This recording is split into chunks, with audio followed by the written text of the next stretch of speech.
మీరు పాలమూరు బిడ్డగా పాలమూరుకి చాలా అన్యాయం చేస్తున్నారు మీరు.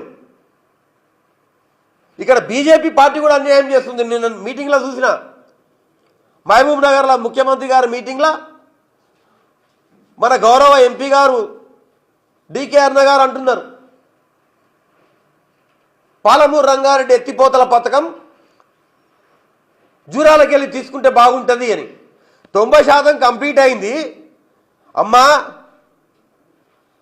2014లో మోదీ గారు మహబూబ్ నగర్కి వచ్చినప్పుడు పాలమూరు రంగారెడ్డి ఎత్తిపోతల పథకానికి జాతీయ హోదా ఇస్తా అని ప్రజల ముందల చెప్పాను కదా. 5 లక్షల మంది ప్రజల ముందల 12 సంవత్సరాలు అయింది. దాని గురించి ఒక మాట నువ్వు మాట్లాడినావా? నువ్వు గెలిచి దగ్గర 2 ఏళ్ళు అవుతుంది. ఒక్కసారన్నా నువ్వు మాట్లాడినావా పార్లమెంట్లో? అంతకుముందేమో మినిస్టర్ ఉంటుంది కాంగ్రెస్ గవర్నమెంట్లో, అప్పుడేమనకపోతుంది. ఇప్పుడు ఆయన జతకు పక్కపక్క నవ్వుకుంటా ఈడికెళ్ళి చేస్తే బాగుంటుందని చెప్తావు. నువ్వు గద్వాలలో ఉన్నావు కదా, మరి గద్వాలలో భూములు ఏవైతే ఉన్నాయో జూరాల కింద 2వ పంటకు క్రాప్ హాలిడే ఇచ్చారు కదా, మళ్ళీ ఈడికెళ్ళి పెట్టమంటావు. మరి గద్వాల కింద భూములకి ఏం ఆన్సర్ చెప్తావు? ఇక్కడ వస్తే ఇక్కడిది మాట్లాడతావు, అక్కడ పోతే అక్కడ మాట్లాడతావు. నెట్టెంపాడోళ్ళకి ఏం చెప్తావు? బీమా ఫేజ్ 1 ఫేజ్ 2 వాళ్ళు ఎక్కడ పోవాలి? మీకు ఏమైనా అవగాహన ఉందా? అరే భయ్ 90% అయిపోయింది, దానికి జాతీయ హోదా కల్పించాలి. ఎవరు జాప్యం చేసినండి? నేను మన రేవంత్ రెడ్డి గారు అంటారు పాలమూరు రంగారెడ్డి ఎత్తిపోతల పథకం ఇంత లేట్ ఎందుకు చేసిండని. దానికి కారణం ఎవరండి? కోర్టుల కేసులు వేయించింది కాంగ్రెస్ ప్రభుత్వం పార్టీయే కదా. కావాల్సిన అనుమతులు ఇవ్వాల్సింది సెంట్రల్లో బీజేపీ కదా.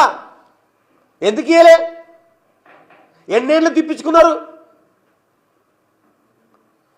ఈయననేమో కోర్టులో కేసులు వేస్తాడు ఈయన పార్టీ, బీజేపీ వాళ్ళేమో సకాలంలో పర్మిషన్లు ఇయ్యరు.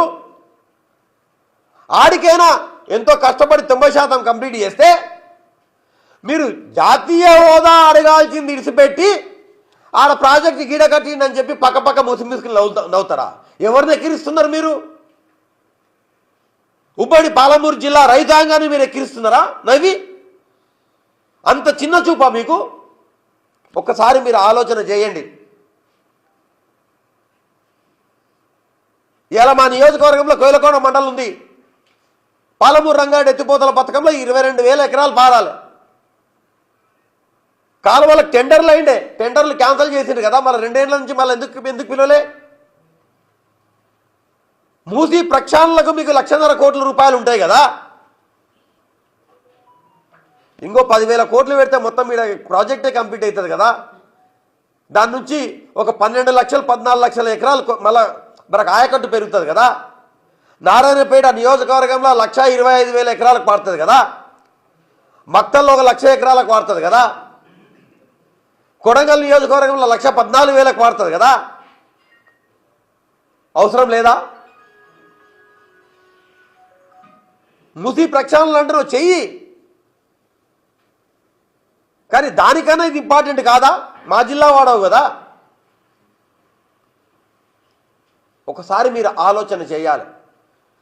ఈ ప్రాంతాన్ని ఎవరు అడిగారు కదా, వీళ్ళు ఏదో ఇసిరేసినట్ల కర్ణాటక దగ్గర ఉన్నారు, వీళ్ళని ఎవరు కేర్ చేయరు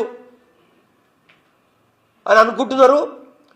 వెనకటి నారాయణపేట కాదు, నారాయణపేట జిల్లా వచ్చినాక 2016 నుంచి ఇప్పటి వరకు